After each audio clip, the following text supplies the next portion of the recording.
je vais me coller moi-même au compte-rendu du Conseil des ministres sous le contrôle de la ministre porte-parole du gouvernement et en compagnie évidemment de la ministre de l'Action et des Comptes publics pour vous faire un point fond, forme, calendrier sur la manière dont on peut donner un budget à la France après plusieurs jours de délai constitutionnel déjà largement écoulés.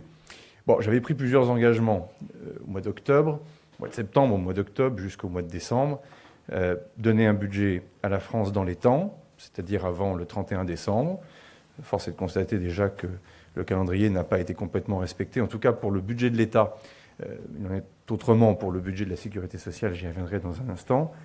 De faire en sorte que ce budget, quoi qu'il arrive, soit à 5% de déficit. Je rappelle qu'il est à 5,4%. Nous sommes à 5,4% de déficit sur l'année 2025. Nous étions à plus de 6% de déficit en 2024. Donc, nos engagements internationaux, nos engagements vis-à-vis, évidemment, de nos partenaires européens, enfin, tout simplement, la crédibilité de la signature de la France dépend effectivement beaucoup de cette parole donnée à 5%. Et puis, sur un terrain plus politique et personnel, j'avais pris aussi un engagement, et plus qu'un engagement, j'ai fait un pari, qui était le pari de se dire qu'après 2 censures de 2 gouvernements différents, il fallait gouverner différemment, partager le pouvoir avec les collectivités locales, c'est toute l'initiative qui a été prise sur la décentralisation, avec les partenaires sociaux. Je rappelle quand même le contexte social plus que tendu au mois de septembre dernier, manifestations, une mobilisation de l'intersyndicale très puissante, des mouvements d'ordre public difficiles à gérer avec l'extrême gauche et le mouvement Bloquons tout. Et au fond, il fallait être complètement décalé par rapport à la réalité politique que la dissolution et le nouveau scrutin avaient donné, le nouvel équilibre au sein de l'Assemblée nationale, pour ne pas justement gouverner différemment. Et au fond, ce pari, parce que c'était un pari, c'était de se dire qu'il fallait que le Parlement aille jusqu'au bout des débats, jusqu'au bout de ses votes, jusqu'au bout de ses amendements, pour au fond déjà avoir aussi un moment de grande clarification. On ne peut pas être dans une logique où c'est toujours la faute des autres, dans lequel on n'arrive plus très bien à comprendre qui vote quoi, qui défend telle ou telle conviction, telle ou telle position sur le fond. Cette méthode, au fond, elle a bien fonctionné pour le PLFSS, c'est-à-dire le projet de loi de financement pour la sécurité sociale, dans lequel très vite, au fond, dans l'hémicycle, parce que c'est là aussi on a pris le plus de temps tout au long de l'automne, une ambiance, au fond, de calme s'est installée, a permis d'avoir un travail particulièrement exigeant. Je rappelle que les 2 textes cumulent en tout pratiquement 350 heures de débat depuis le début, ce qui est absolument colossal, plus évidemment les nombreuses heures de travail qui ne se voient pas dans les différentes réunions. Ça nous a amené, chemin faisant, à avoir un compromis, puis un projet de loi de finances pour la sécurité sociale qui a été voté, partant aussi du principe d'ailleurs, tirant aussi quelques conclusions, enseignements aussi de ce qui avait pu se passer sous les gouvernements de Michel Barnier et de François Bayrou, que je salue pour leur engagement et leur courage, aussi d'afficher clairement les éléments de compromis et de démarrer parfois les discussions parlementaires par ces éléments de compromis. Sur le projet de loi de finances pour l'État, les choses se sont convenablement passées jusqu'à Noël. Elles se sont largement gâtées depuis Noël. Alignement, en tout cas désalignement profond entre le Sénat et l'Assemblée nationale, avec une commission mixte paritaire avant Noël qui a duré quelque chose comme 40 minutes, ce qui donnait déjà d'entrée la tonalité et l'ambiance. Je rappelle que les ministres et le gouvernement ne siègent pas dans cette commission. Des échanges avec les ministres et les formations politiques entre Noël et le jour de l'an qui ont laissé à montrer qu'un chemin était possible. Une reprise des débats en commission à l'Assemblée nationale avec très vite un raidissement, et je l'ai déjà dénoncé à de nombreuses reprises, des tentatives très claires de pression, de sabotage, notamment de la part de la France Insoumise et du Rassemblement national, puis progressivement la désertion de certains groupes politiques qui, jusqu'alors, bien que groupes politiques dans l'opposition très exigeants, avaient accepté de mener un travail de fond, je pense aux écologistes et aux communistes, ils ont décidé, pour des raisons qui leur appartiennent et que je respecte, mais enfin que je ne comprends pas, je les respecte mais je ne les comprends pas, c'est de ne plus venir à ces réunions de travail depuis le début du mois de janvier. Et donc là, évidemment, on a quelque chose qui a commencé à s'embourber, à s'enrayer, avec au fond cette circonstance un peu particulière d'un gouvernement qui veut que les débats aillent jusqu'au bout, mais un Parlement qui de lui-même a acté que, en tout cas certaines composantes du Parlement qui ont acté que les travaux, eux, ne pouvaient pas aller jusqu'au bout. Ce qui m'a amené, avec les ministres, la semaine dernière, à devoir constater les 4 options, au fond, que nous avions sur la table. La première, c'est de ne pas changer de stratégie, peut-être de s'entêter, en tout cas certains ont commencé à le dire, et de se dire, on va renoncer aux outils du parlementarisme rationalisé jusqu'au bout, et coûte que coûte, il faudra qu'il y ait un vote. C'est-à-dire, en clair, permettre une navette jusqu'au moment où Assemblée nationale et Sénat s'accorderont. C'est-à-dire, en clair, renvoyer le texte au Sénat, de le faire encore cheminer dans cet entonnoir, de le renvoyer à l'Assemblée nationale, et de guerre lasse, au fond, dire et prendre l'opinion publique à témoin en disant, vous voyez, le pouvoir a complètement été rendu au Parlement, mais enfin, il faut accepter d'avoir peut-être un budget en avril ou en mai, et probablement pas à 5%. Je me dois, pour être complètement être direct et sans langue de bois, que cette perspective m'a quand même traversé l'esprit. Enfin, comme il se trouve que j'avais dit qu'il fallait un budget vite, comme il se trouve que j'avais dit qu'il fallait un budget à 5%, et puis comme il se trouve que depuis le début, comme ancien ministre des Armées de surcroît, je suis très inquiet du décalage entre la vie politique nationale et la vie internationale géopolitique qui ne cesse de se dérégler, y compris depuis ce début d'année, on voit bien que cette option, au fond, aurait viré à une forme d'entêtement de ma part. La deuxième option, c'est de ne pas avoir de budget du tout. D'ailleurs, certains artisans du chaos dans lequel nous nous trouvons, ou nous pourrions nous trouver, parce que précisément nous n'y sommes pas encore et nous faisons tout pour l'éviter, désormais présentent la loi spéciale comme étant, au fond, un budget temporaire qui pourrait devenir permanent sans incidence. Alors, c'est toujours pareil, quand on ment au peuple français, on s'en sort toujours bien, mais jusqu'à un moment donné où quand même certaines vérités nous rattrapent. C'est vrai en matière de fiscalité, c'est vrai en matière de commandes, notamment de commandes publiques, c'est vrai sur le fonctionnement des collectivités locales, c'est vrai tout simplement aussi pour la crédibilité de la France à l'étranger ou dans notre ensemble européen. Donc présenter la loi spéciale comme étant un budget minimal qui peut durer est évidemment une hérésie, et ça, nous nous y refusons. Et comme je n'ai pas abandonné la méthode de compromis et de concertation, je me suis assuré auprès de tous les groupes politiques de l'Assemblée nationale et du Sénat qui étaient dans un état d'esprit, même dans l'opposition, mais constructif, n'abandonnant pas les perspectives, heureusement, de défendre l'intérêt général. Ces différentes formations politiques nous ont dit non, la France doit avoir un budget, y compris parfois des formations politiques qui ne l'assumeront pas publiquement, mais qui nous ont dit ne faisons pas n'importe quoi, les choses sont trop graves. Donc ensuite, évidemment, il ne restait que 2 possibilités, celle que le constituant avait imaginé en 1958, les outils du parlementarisme rationalisé, comme on dit, ordonnance ou engagement de la responsabilité du gouvernement. Après, là aussi, beaucoup de concertation. Après, d'ailleurs, avoir demandé à ce que techniquement les 2 outils soient préparés et prêts pour que le gouvernement puisse prendre ses décisions, nous avons décidé, je dois le dire à titre personnel, avec une certaine forme de regret et d'un peu d'amertume, mais d'engager la responsabilité du gouvernement, ce que je ferai demain sur la partie recettes du projet de loi de finances. Alors je le fais avec un regret, déjà parce que j'ai conscience que je suis obligé de revenir sur ma parole, mais en même temps, pour tenir parole, il faudrait que je m'entête. Et pour s'entêter, on finirait par dire que je suis têtu, et je ne veux surtout pas, vous l'avez bien compris, avoir l'ego mal placé et être source de désordre. Parce qu'au fond, c'est ma ligne quand même depuis le mois de septembre, discuter avec tout le monde, trouver des lignes de compromis, travailler le plus sérieusement possible, tenir le gouvernement le plus loin possible de l'échéance présidentielle et au fond, refuser le désordre là où d'autres en font commerce. Et donc j'ai bien compris ces derniers jours, y compris en vous lisant, en écoutant les radios et les télévisions, qu'en m'entêtant trop longtemps, je serais moi-même source de désordre. Néanmoins, il faut que l'engagement de la responsabilité du gouvernement, parce que précisément certains groupes politiques n'ont pas voulu engager la leur, alors qu'ils étaient candidats aux élections législatives pour donner un budget au pays, qu'on le veuille ou non. On peut l'amender, on peut ne pas être d'accord, à la fin on peut voter contre. On n'est pas obligé de saboter la copie, la rendre incohérente, et avec les différentes opérations auxquelles on a pu vraiment constater avec la ministre que désormais il n'y avait plus beaucoup de règles, en tout cas dans la manière de se comporter. C'est une question d'éthique morale, c'est ainsi. Ce n'est pas parce qu'on engage la responsabilité du gouvernement qu'on abandonne l'idée du compromis, du travail sur le fond.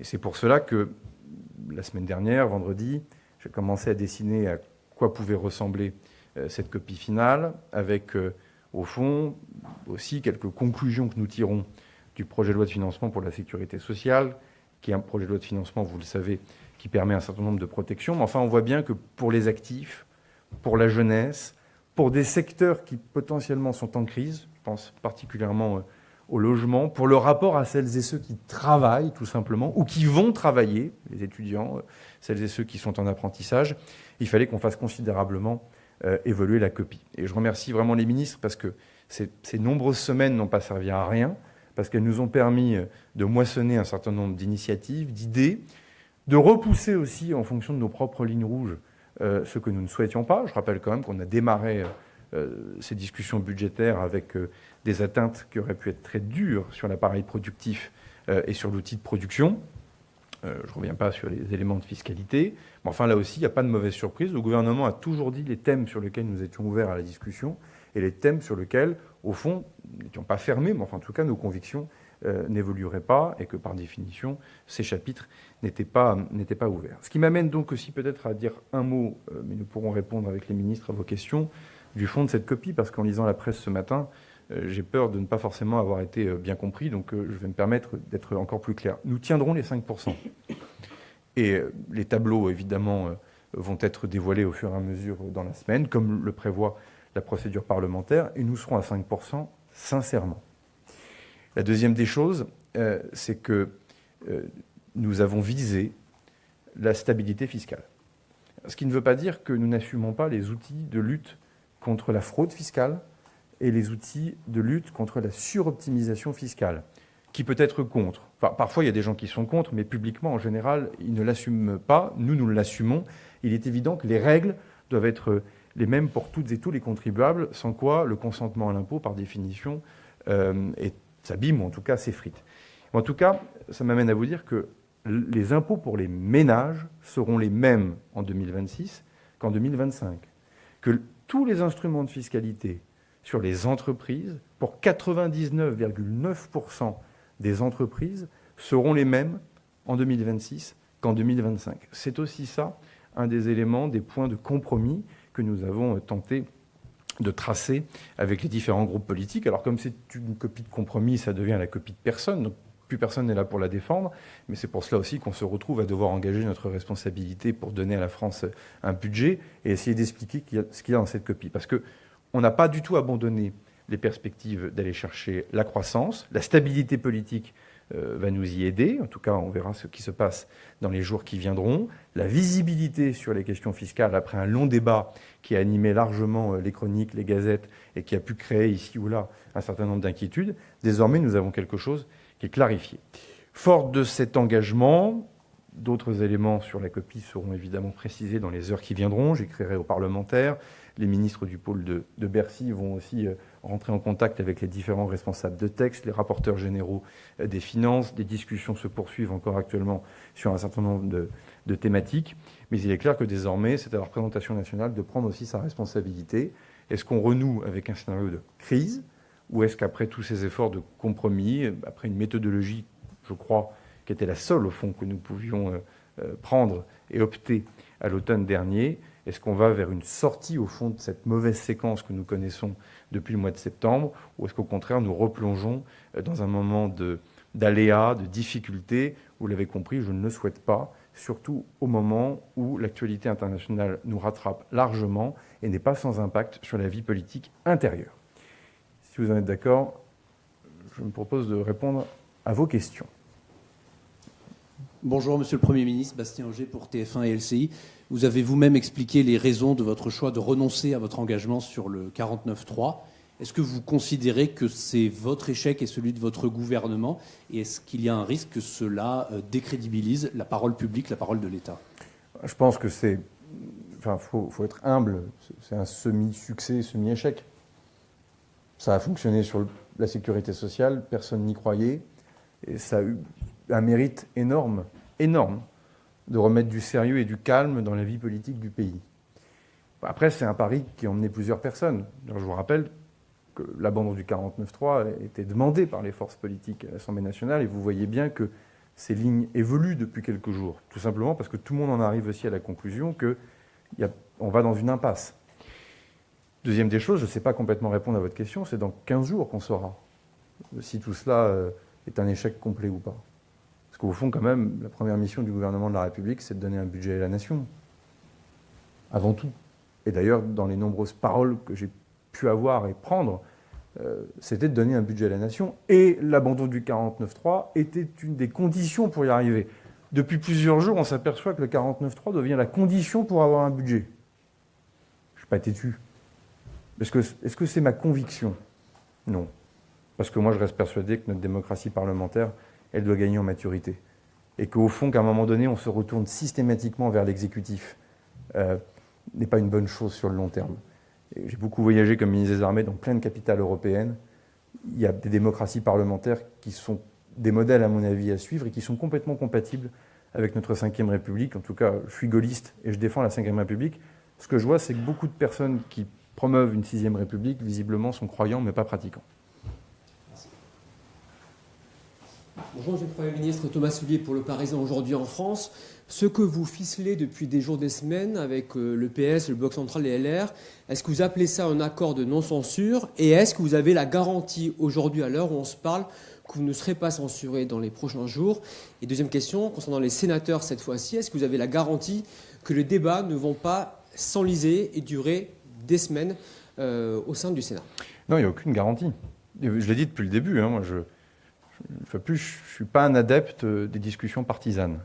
D'ailleurs, je tiens les partis politiques le plus éloignés possible de l'action du gouvernement. Donc non, il n'y a pas d'accord secret, il n'y a pas de discussion et de réunions dans les arrière-boutiques avec qui que ce soit. C'est juste des réunions techniques depuis des semaines ou des amendements qui ont été déposés dans l'hémicycle ou en commission dont nous constatons qu'il y a un chemin de convergence possible. Donc ce que nous faisons depuis vendredi, c'est mettre devant les Français, pas en cachette, devant les Français, un texte qui nous semble le meilleur pour le pays. Et c'est pour ça, d'ailleurs, j'ai pris cette décision sur la prime d'activité. Il est vrai que le Parti socialiste le demandait. Enfin, pardon, c'est quelque chose que d'autres groupes politiques ont pu demander dans le passé. Nous-mêmes, sur le premier quinquennat d'Emmanuel Macron, nous avons eu largement recours à la prime d'activité. Et au fond, l'idée de se dire que la France qui travaille, celles et ceux qui sont au SMIC, à 1,1 SMIC, à 1,2 SMIC, méritent un accompagnement en matière de pouvoir d'achat, me semble aller dans le bon sens. On ne peut pas dire qu'on veut revaloriser la valeur travail toutes les 5 minutes et pas en tirer quelques conclusions. Même chose pour Gabriel Attal, qui nous a instamment demandé de renoncer à une économie sur les allègements de charges pour éviter que le coût du travail augmente. Le Premier ministre Attal tenait à cette mesure, on y a donné droit. Le MoDem, Marc Fesneau, le président du groupe MoDem, tenait à ce que nous puissions créer un statut de bailleur privé et enfin changer de paradigme sur la question du logement et avoir un plan de relance. Nous le faisons. Laurent Wauquiez m'a demandé à de nombreuses reprises, depuis maintenant de nombreuses semaines, qu'il n'y ait aucun impact sur l'impôt sur le revenu. Laurent Wauquiez, il est clair depuis le début. Il dit « les impôts des ménages ne doivent pas augmenter. L'ensemble du barème sera dégelé, comme Laurent Wauquiez nous l'a demandé. » Donc, c'est un travail exigeant, qui demande beaucoup de patience, beaucoup de calme, dans lequel, au fond, on a essayé de se dire c'est la copie la moins mauvaise. Alors, c'est le problème d'une copie de compromis. C'est qu'on va avoir beaucoup d'inspecteurs des travaux finis du compromis qui vont venir nous dire c'est trop à gauche, c'est trop à droite, c'est trop ceci, c'est trop cela. Bon, les mêmes qu'on n'aura pas vus pendant les débats depuis 3 mois, souvent. Les mêmes qui ne seront pas venus aux réunions. Les mêmes qui, parfois, d'ailleurs, ont des ambitions politiques pour la suite. C'est la vie des bêtes. Ce que je dis juste, c'est qu'on a désormais, et dans les heures qui viennent, un texte qui me semble solide, sérieux, qui ne donne pas du tout la part belle à la folie fiscale, comme certains veulent bien le dire, qui en même temps structure des recettes pour l'État, parce qu'il faut bien des recettes, qui épargne 99,9% des entreprises de ce pays, et pour les 0,1%, nous diminuons en plus l'assiette et nous sortons les ETI, et en plus nous affectons cet argent pour notre effort de défense. Si on est gaulliste, on peut aussi être un peu patriote. Ça fera de mal à personne. Donc voilà, je prends sur moi ce texte de compromis, puisque plus personne ne veut complètement l'endosser. Je le donne au Parlement et j'engage la responsabilité du gouvernement pour ce faire, parce qu'une fois de plus, on est la France, et donc je pense qu'on va arrêter de se donner en spectacle devant le monde entier pendant de nombreuses semaines et nous permettre de donner un budget à la nation. Merci. Monsieur le Premier ministre, bonjour. Christelle Méral, France Télévisions. Va donc y avoir, vous le rappeliez à l'instant, donc une surtaxe sur l'impôt sur les bénéfices pour les grandes entreprises. Est-ce que leur compétitivité, la compétitivité des entreprises ne va pas en souffrir, comme le dénoncent les organisations patronales? Et puis, autre point, vous venez de dire que nous tiendrons les 5%. Alors, quelles économies allez-vous faire pour justement rester dans les clous des 5%? Puisque je partage la parole, je vais partager la parole avec la ministre de l'Action des Comptes Publics et je redirai un mot pour vous répondre après. Merci pour votre question sur les économies, parce que c'est un sujet effectivement qui a beaucoup agité les débats. Bon, vous rappelez que nous avions présenté un budget qui portait continuité du plus grand effort de réduction des dépenses de fonctionnement de l'État depuis 25 ans. Ça a été fait en 2025, ça a permis de tenir le fameux 5,4%. Je rappelle que sur les dépenses de l'État, nous avons fini l'année à 300 millions d'écart par rapport aux 480 milliards d'euros de dépenses totales pour l'État. On peut donc dire qu'à la fois les engagements peuvent être tenus pour peu qu'on ait la bonne méthode. Et le Premier ministre a confirmé que pour 2026, toutes les lignes budgétaires, tous les éléments de dépenses et de recettes pour l'État, les collectivités et la sécurité sociale continueraient d'être suivis, comme nous l'avons fait tous les trimestres, avec ce qu'on appelle des comités d'alerte, avec une très grande transparence, pour que tout ce qui est dans ce projet de budget, comme l'a dit le Premier ministre, pour que nous tenions sincèrement le 5%, ne soit pas seulement sur les épaules, vous voyez, des différents ministres, mais bien que ce soit quelque chose qui soit fait en transparence. Ensuite, sur les économies que nous faisons. Nous en faisons beaucoup sur les opérateurs et les agences. Et vous verrez d'ailleurs que dans les prochaines heures, un certain nombre d'économies supplémentaires seront demandées à un certain nombre d'acteurs, notamment pour que nous puissions optimiser ce qu'on appelle leur trésorerie, qu'il n'y ait pas d'argent dormant, que les impôts payés par les Français soient utilisés aussi vite que nécessaire, et qu'au fond, il n'y ait pas, vous voyez, des petits réserves, comme tels des écureuils, alors que c'est l'argent des Français et que nous devons être très précautionneux avec l'impôt que nous collectons et très rigoureux avec la manière dont il est dépensé. Vous verrez également qu'un certain nombre de ministères, nous allons procéder à des mécanismes budgétaires pour que nous annulions une partie de notre réserve, ce qui veut dire que nous allons mettre sous contrainte l'ensemble des administrations pour dire que les budgets votés doivent être strictement tenus et qu'il n'y aura pas de rallonge, sauf crise, sauf besoin exceptionnel. Et donc nous mettons l'ensemble de la puissance publique dans un cadre extrêmement rigoureux. Nous faisons des économies ensuite sur des éléments essentiels. Les éléments de commande publique et d'achat public. Vous avez vu beaucoup de reportages où, au fond, nos règles obligent les acteurs publics à acheter plus cher que si les règles étaient de bon sens. Nous avons changé les règles sous l'autorité du Premier ministre avec le ministre David Amiel pour que les achats coûtent moins cher. 1 milliard d'euros d'économie par ce biais. Le Premier ministre a donné instruction que nous diminuions dans tous les ministères et tous les opérateurs les dépenses de communication. Et au total, les économies qui vont être présentées par rapport aux nouvelles annonces qui ont pu être faites permettent de tenir les dépenses pour qu'elles soient compatibles avec 5%. J'insiste enfin sur la fiscalité. Je dois vous dire qu'il y a eu beaucoup de changements en fait entre la version du budget présentée le 14 octobre et celle que le Premier ministre est en train de finaliser par ses arbitrages. Il n'y aura pas plus d'impôts dans la copie présentée demain que dans celle que nous avions présentée au départ. La grande différence, effectivement, c'est qu'il y a eu des changements sur qui contribuera un peu plus en 2026. Toute la fiscalité des ménages, nous avions eu des projets sur l'abattement sur les retraités, des projets sur un certain nombre de révisions de niches fiscales, des projets sur le gel du barème de l'impôt sur le revenu, tous ces éléments ont été retirés pour qu'il y ait une fiscalité strictement stable, ce qui amène, et je conclurai là, à ce que l'effort de la nation par ses prélèvements obligatoires soit inférieur en pourcentage de notre PIB en 2026 par rapport à ce qu'il était en 2019. 2019, c'est la dernière année où nous étions sous 3% de déficit. 2019, c'est la dernière année avant les grandes crises du Covid, de l'Ukraine et de l'inflation. À l'époque, nous avions 44% de prélèvements obligatoires dans la richesse nationale. Il y aura en 2026 43,9%. Ce qui veut dire que nous ne sommes pas dans la folie fiscale. Ce qui veut dire que nous essayons de revenir à un moment de notre histoire économique et budgétaire qui était la dernière année où nous étions sous les 3%. Il nous semblait que c'était une bonne boussole à tenir. Mais sur les ministères, vous disiez que vous alliez utiliser la réserve, mais est-ce qu'il y aura davantage d'économies qui vont être actionnées très concrètement ? Très concrètement, ça veut dire qu'il y a 1,5 milliard d'euros que les ministères pouvaient espérer dépenser, qu'ils ne pourront pas dépenser en 2026, et nous le faisons de manière extrêmement transparente. Et c'est très important pour que les Français comprennent que quand on fait des économies, ce sont des vraies économies. Pas des économies d'écriture, ce sont des vraies économies qui seront faites au-delà de celles qui sont déjà dans le budget. Et comme le dit, et comme nous l'anticipons, dans quelques semaines, nous aurons, et j'en suis sûre, beaucoup de questions au gouvernement sur un certain nombre mesures, dispositifs qui ne seront peut-être pas financés comme certains auraient voulu. Et je ne doute pas que ces mêmes qui aujourd'hui disent qu'il en faut plus d'économies seront les premiers à nous demander où est l'argent. Et dans quel secteur ? Et les ministres, évidemment, conduiront, et je veux le dire aussi en réponse à ce qu'a pu dire Olivier Faure, notre engagement, c'est de financer pleinement les services publics que les Français attendent. Maintenant, sur tout ce qui n'est pas le cœur des services publics, tout ce qui n'est pas le fonctionnement attendu de notre pays, eh bien, nous assumons de faire des économies de fonctionnement, de rationalisation et d'organisation. Les éléments, notamment, que le Premier ministre porte pour que nous mettions un État dans une capacité à faire plus efficace sont évidemment essentiels à la tenue de ces économies. Merci beaucoup. Merci infiniment. Bonne journée à vous tous. Merci beaucoup.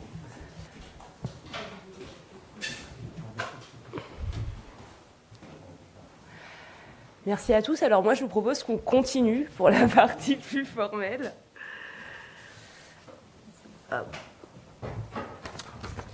Quand même embrayer sur la question budgétaire dans le sillage de ce qu'a dit le Premier ministre et de ce qu'a dit Madame la ministre de l'Action et des Comptes publics par la réaction du Président de la République qui, vous le savez, a autorisé donc le gouvernement à engager sa responsabilité sur le budget de l'État et des collectivités territoriales. Je vais donc vous citer les propos du Président de la République en réaction à cette autorisation et plus globalement à la copie budgétaire qui est présentée par le Premier ministre et par Amélie de Montchalin. Il a dit, je cite, ce sont ses mots, que cette équation budgétaire est le fruit d'un travail politique qui, par définition, a nécessité des compromis et des concessions de la part de chacun. Une équation budgétaire qui permet de contenir le déficit à 5% de déficit, qui permet de contenir le déficit à 5% du PIB, de garantir une stabilité et d'être cohérent avec la politique économique suivie. C'est donc une copie qui permet au pays d'avancer. Encore une fois, ce sont ces mots. La feuille de route est remplie et nous devons toutes et tous la défendre. En défendre le résultat, il parlait là des membres du gouvernement, parce qu'il y a dedans de véritables éléments de relance. Et il faisait notamment référence au crédit et aux mesures relatives au logement. Parce qu'il y a une consolidation d'éléments de défense, et notamment sur le régalien, et parce que la surtaxe IS, donc sur les grandes entreprises, est plus concentrée qu'en 2025 et touche moins d'entreprises. Les ETI, les TPE, les PME, vous le savez, ne seront pas touchés en 2026. Et le Président de la République a conclu en saluant l'engagement du Premier ministre et des ministres concernés, notamment ma collègue Amélie de Montchalin, travail qui a permis d'avancer, je cite, sur ce chemin de crête. Voilà les quelques mots de réaction du Président de la République. Et quant à la partie plus formelle, sans transition, Monique Barbu, ministre de la Transition écologique, et Naïma Mouchou, ministre des Outre-mer, ont présenté un projet de loi qui concerne la collectivité de Martinique. Ce texte permet deux choses. D'une part, il habilite l'Assemblée de Martinique à prendre des dispositions spécifiques en matière d'énergie. Et d'autre part, le texte permet à cette Assemblée de créer une autorité unique pour exercer des compétences en matière d'eau et d'assainissement. Le ministre de la Ville et du Logement, Vincent Jeanbrun, a ensuite présenté un décret qui porte sur les produits de construction. Ce texte, qui traduit des obligations européennes, était attendu par les professionnels du bâtiment. Il confie à des organismes la responsabilité de contrôler la conformité des produits et matériaux utilisés en amont de leur commercialisation sur le territoire national. C'est un enjeu de sécurité pour les habitants et les usagers, et c'est aussi un enjeu de performance sur le plan environnemental. Je conclurai par un mot sur l'international, avec le Groenland, point qui, d'habitude, vous le savez, est fait par mon collègue Jean-Noël Barrot, qui était absent aujourd'hui, et donc c'est Nicolas Forissier qui s'en est chargé. Concernant donc le Groenland, les États-Unis d'Amérique franchissent un nouveau seuil de coercition. Le président de la République suit la situation de près, vous le savez, et la France prend au sérieux d'éventuelles menaces sur la sécurité de l'Arctique. C'est dans ce cadre-là que les militaires français sont actuellement sur place. Par ailleurs, vous le savez, un Conseil de l'Europe extraordinaire se tiendra jeudi, avec bien sûr la participation de la France. Et des échanges à tous les niveaux auront lieu cette semaine, notamment dans le cadre du forum de Davos. Voilà, je vous remercie et je vous propose de passer à la deuxième partie des questions. Si vous en avez encore, on vous répondra avec ma collègue. Une question à Elsie Lafontaine pour Europe 1. Deux hypothèses étaient possibles, c'était soit le 49.3, soit les ordonnances. Pourquoi avoir finalement choisi le 49.3 plutôt que les ordonnances, tout simplement? Écoutez, c'est un choix du Premier ministre. Il a eu l'occasion de s'expliquer dessus à l'instant. D'abord, l'abandon du 49.3 n'était pas la volonté initiale du gouvernement et du Premier ministre. C'était une demande formulée, me semble-t-il, par l'ensemble des groupes politiques d'opposition, et ce, depuis plusieurs années. Il est apparu ces dernières semaines que ce 49.3 devenait acceptable, pour ne pas dire nécessaire. Puis par ailleurs, il y a une différence de fond sur l'utilisation du 49.3 et l'utilisation des ordonnances. C'est que l'Assemblée nationale a, dans un des deux cas, avec le 49.3, la possibilité de se prononcer de par le vote, ce qui n'est pas le cas des ordonnances. Et donc, ça relève en partie d'un caractère plus démocratique et plus respectueux du Parlement, ce qui a toujours été la ligne du Premier ministre. Merci.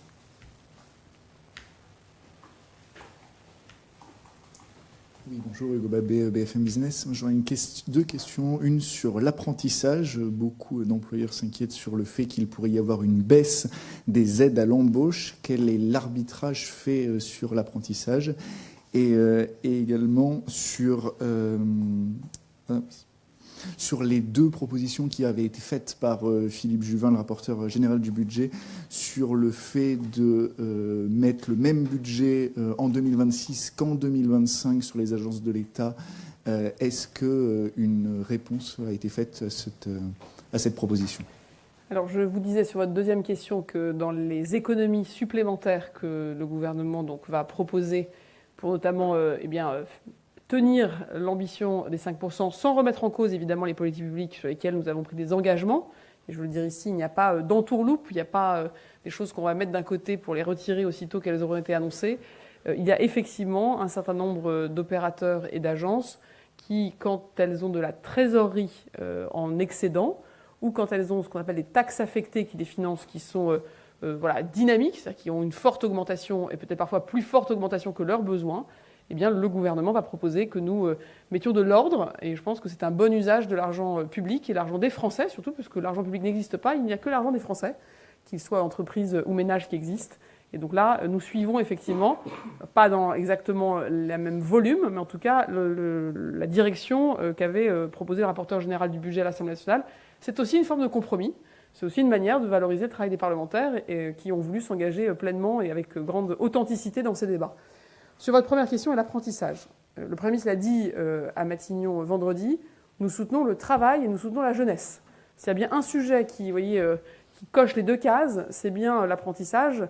Près d'1 million d'apprentis dans notre pays, vous le savez, depuis maintenant quelques années, une réforme très ambitieuse qui a été menée dès 2018 et un changement de mentalité qui fait que chacun voit aujourd'hui qu'apprendre un métier de manière concrète en complément d'études plus théoriques, eh bien, ça augmente l'employabilité et c'est à la fois bon pour les entreprises et bon pour les jeunes et bon pour leurs familles. Donc on voit bien que c'est une politique aujourd'hui qui fait consensus.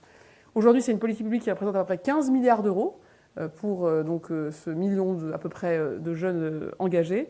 Et nous avons un certain nombre d'éléments que nous voulons là aussi bien équilibrer, notamment en regardant si sur certains diplômes, peut-être notamment de Master 2, ou sur pour certaines grandes entreprises, est-ce que le niveau d'aide qui est aujourd'hui pourvu est adapté et s'il y a des éléments à ajuster. Ce que je peux vous garantir, c'est qu'il n'y aura pas aujourd'hui de remise en question de cette politique, pas de remise en question de l'ambition, pas de remise en question de l'accompagnement des entreprises, en particulier quand elles sont petites ou moyennes, et en particulier quand les jeunes sont moins qualifiés. Je peux vous dire que, et ce sera évidemment annoncé d'ici vendredi, et je laisserai mon collègue Jean-Pierre Farandou, ministre du Travail, vous préciser les choses. On parle de quelques centaines de millions d'euros d'efforts ou d'économies, de recalibrage sur une politique publique qui représente plus de 15 milliards d'euros. Donc je pense que là aussi, il faut être précis, rigoureux, mais bien, vous voyez, faire la différence entre la remise en question d'une politique publique et la bonne gestion que nous cherchons, là aussi dans l'intérêt des Français qui contribuent, des entreprises qui payent des taxes d'apprentissage, et donc dans l'intérêt collectif.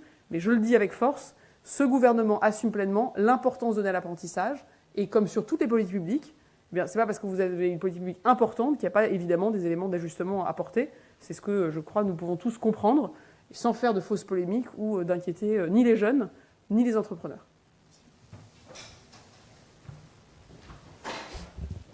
Bien. Si c'est... Dernière question. Je vous en prie, pardonnez-moi. Est-ce que le président a évoqué le fait qu'il souhaitait activer l'instrument anti-coercition par rapport... Est-ce que ça a été évoqué en Conseil des ministres? Oui, ça alors. Elle me souffle, oui. Oui, ça a été évoqué, mais avec les propos qui ont déjà été tenus et donc ce que vous avez voilà, déjà dans les communications de l'Élysée. D'accord, sans plus de Non. précision. Rien de plus, c'est un instrument qui est à la fois un instrument de dissuasion, vous le savez, un instrument de riposte, et qui, si les États-Unis venaient à confirmer leurs menaces, serait évidemment justifié. C'est la position de la France, mais il n'y a pas de nouveauté, si je puis dire. Je vous en prie. Zoé Pallier pour Radio Classique. Madame la ministre, est-ce que vous pourriez juste préciser le montant total des économies qui seront faites sur les opérateurs et les agences en termes de milliards? Est-ce que vous avez déjà le chiffrage? Est-ce que c'est encore en cours de discussion? Alors, c'est toujours un peu compliqué de faire le départage. On est à peu près sur 2 milliards d'euros d'économies qui seront faits sur le périmètre des agences et des opérateurs. Mais je veux le dire, ce n'est pas de l'argent magique comme certaines oppositions parfois vous voyez, brandissent, en mélangeant les politiques publiques, les structures, leur fonctionnement. On aura l'occasion d'ailleurs pendant cette année de revenir sur le sujet. D'abord parce que, vous le savez, je m'étais beaucoup engagée avec tous les services sous ma tutelle pour que nous ayons un plan d'organisation de l'État, pour qu'il le rende plus efficace, moins de doublons, plus de lisibilité. Et avec le ministre Amiel, sous l'autorité du Premier ministre, qui, vous savez, a demandé au ministre près de 70 chantiers de réorganisation, de faire en sorte que ces chantiers soient tenus. Deuxième élément, évidemment, c'est que vous savez que le Sénat a mené une commission d'enquête et qu'une proposition de loi, notamment portée par la sénatrice Lavarde, va être débattue. Donc c'est un sujet sur lequel nous allons venir, mais je veux ici être très clair, il ne faut pas qu'on fasse de faux populisme sur ce sujet. Certains vous disent, il n'y a qu'à supprimer des agences et on va trouver 50 milliards d'euros d'économies. Les choses sont un peu plus complexes parce que les agences portent des politiques publiques. Elles portent par exemple la politique publique de l'apprentissage, France Compétences. Elles portent la politique du retour à l'emploi, France Travail. Elles portent la politique de la rénovation des logements, l'ANA. Elles portent la politique, vous voyez, du soutien à la gestion de l'eau par les agences de l'eau. Donc il y a une différence à faire entre la réorganisation, les économies que ces agences et opérateurs portent, tout comme les ministères, et la facilité avec laquelle certains vous disent, voilà, on va supprimer l'ADEME, l'ANA et autres agences, oubliant que ces agences ne sont pas juste des bureaucraties, elles portent des politiques publiques au plus près des concitoyens, au plus près des entreprises. Et je vais vous donner, la BPI est un opérateur dont je crois que tous les entrepreneurs de ce pays voient l'intérêt, le soutien, l'accompagnement à l'innovation. Donc voilà, donc on fait bien ce départage-là. Mais oui, je peux vous dire que les enjeux d'organisation de l'État, d'organisation de l'action publique sont, pour ce gouvernement, et à titre personnel, c'est pour ça que je m'appelle ministre de l'action publique, c'est qu'il n'y a pas que les comptes publics, il y a aussi la manière dont on organise l'action publique, qui seront évidemment au cœur des débats dès qu'on aura un budget. Et je pense que d'ailleurs, il faut qu'on en sorte vite, parce que ces questions d'organisation et d'efficacité sont, à mon avis, essentielles à porter et sont primordiales pour le Premier ministre et tout le gouvernement. Merci.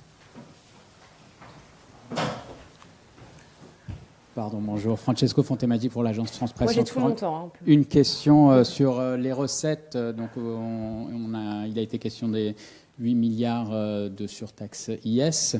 Mais qu'en est-il de la taxe sur les holdings? Est-ce qu'elle va être réintroduite telle qu'elle était dans la copie initiale? Et y a-t-il une évolution sur l'impôt sur la fortune immobilière? Alors, sur l'impôt sur la fortune immobilière, ça fait partie de notre projet de stabilité. L'impôt sur la fortune immobilière est conservé et il sera payé en 2026 dans les mêmes termes que ce qu'il était payé en 2025. C'est plus de 2 milliards d'euros aujourd'hui qui sont collectés par cet impôt et nous n'avons pas choisi de trouver une formule différente qui aurait amené, si on avait suivi certains, en fait à ce qu'il rapporte moins d'argent. Donc à un moment donné, vous voyez, on a gardé ce qui existe plutôt que de savoir parfois une forme d'exotisme fiscal qui, à mon avis, aurait été au détriment et des finances publiques et, j'allais dire, de l'attractivité et de l'organisation collective. Deuxième enjeu sur la taxe holding, c'est un élément essentiel de la lutte contre la suroptimisation fiscale. Et nous avons porté, et je veux ici notamment remercier le travail du député Mattei, Jean-Paul Mattei, qui a porté, et ça a été d'ailleurs voté sans aucune voix contre la semaine dernière, il y a eu quelques votes parfois qui ont permis de faire émerger des compromis, une réforme du pacte Dutreil. Et le pacte Dutreil, c'est quand vous transmettez une entreprise, et ça c'est un très bon outil que nous défendons, mais avec le temps, dans ces transmissions d'entreprises, s'était glissé aussi des transmissions de biens personnels, de maisons de vacances, de choses qui appartiennent aux dirigeants, mais pas pour son entreprise, mais pour lui-même. Donc le député Mattei et nous-mêmes avons désormais clarifié les règles. Ne pourront plus être transmis dans le cadre des pactes de Dutreil que des éléments de l'entreprise, ses investissements, sa trésorerie, les actifs productifs. Et donc nous sortons tous les biens personnels, tous les biens somptuaires des pactes Dutreil. En fait, quand on transmet en général un pacte Dutreil, on transmet une holding. Et donc la taxe holding, du coup, par cohérence, va dire que si on ne peut pas transmettre les éléments personnels, ils n'ont pas à être dans la holding quand l'entreprise est avant transmission, donc est opérationnelle. Donc oui, la taxe holding est maintenue. Elle est maintenue pour que nous fassions beaucoup mieux le départage entre le patrimoine personnel du dirigeant et les actifs professionnels et l'outil productif. Et on sait bien que c'est là que se loge la suroptimisation fiscale qui amène, et je l'ai dit ces derniers jours, quelques milliers de contribuables français à payer finalement moins d'impôts que ce qu'ils ne devraient, puisqu'ils utilisent la fiscalité des entreprises pour se constituer un patrimoine personnel. Et donc c'est ce départage et la taxe holding telle qu'elle va arriver désormais, fruit de ce travail collectif, permet d'avoir cette cohérence, cette action, cette nouveauté aussi dans le cadre fiscal. Le Premier ministre l'a dit très clairement, nous avons de la grande stabilité pour les ménages, pour les entreprises, pour les TPE, pour les PME, pour les charges des entreprises, mais nous assumons d'avoir quelques changements, et notamment pour réduire cette suroptimisation. Et chacun comprend bien que tous ceux qui respectent déjà les règles en seront ravis, et tous ceux qui ont des doutes sur le fait que les règles sont respectées pourront être rassurés. Sur le pacte Dutreil, juste pour revenir, en vous attaquant du coup à ce pacte Dutreil qui permet la transmission des entreprises familiales, vous n'avez pas peur justement d'affaiblir cette transmission et que ces entreprises doivent fuir à l'étranger ou être revendues à des fonds étrangers, alors que déjà la taxation sur l'héritage en France est bien supérieure? Alors, je récuse le mot « attaque » parce que c'est précisément l'inverse. Le pacte Dutreil fait l'objet de beaucoup de fantasmes. Beaucoup disent, voilà, un mécanisme de transmission d'entreprise qu'il faudrait tout simplement supprimer. Ce gouvernement dit précisément l'inverse. Nous voulons précisément et fortement garder cet outil de transmission des entreprises. Nous savons qu'il y a des millions de reprises d'entreprises à organiser dans les prochains mois, années et décennies du fait du vieillissement de la population. Nous voulons précisément protéger la souveraineté des entreprises et donc les transmettre dans un cadre familial. Donc, parce que nous voulons préserver ce pacte, nous avons décidé d'en retirer ce qui, justement, l'affaiblissait, voire créer des doutes ou des suspicions sur sa validité. Et ce qui aujourd'hui pouvait fragiliser le pacte Dutreil, c'est que certaines personnes, du fait d'une jurisprudence qui, dans le temps, avait évolué, y logeaient des actifs personnels. Et je peux vous garantir que jamais Renaud Dutreil, qui est à l'initiative de ce pacte quand il était ministre, n'a imaginé que dans certains cas, on pouvait mettre jusqu'à 50% d'actifs personnels dans les transmissions. Donc, c'est tout l'inverse. Ça peut être de l'immobilier d'entreprise Alors, aussi. L'immobilier d'entreprise est évidemment toujours transmissible. L'immobilier personnel ne le sera plus. Les biens somptuaires qui ne sont pas au bénéfice d'une activité économique, d'une activité opérationnelle, seront exclus. Je peux vous dire quelque chose, c'est que par cette réforme, moi je crois précisément qu'on a renforcé le pacte Dutreil. Parce qu'on a retiré tout ce qui faisait polémique, on a retiré tout ce qui pouvait apparaître comme des effets d'aubaine pour recentrer un outil sur ce pourquoi il a été initialement conçu. Et le fait que vous voyez dans l'hémicycle, sur cette réforme, il n'y a eu aucune voix contre, il y a eu des abstentions, il y a eu des voix pour, sur l'ensemble des bancs, il me semble que c'est aussi le signal que nous sommes capables, sur un tel enjeu de souveraineté, de patrimoine économique, de transmission familiale, créer des consensus qui sont bons à l'économie française. Bien, eh bien, je vous souhaite à toutes et tous une bonne soirée et je vous dis à très bientôt.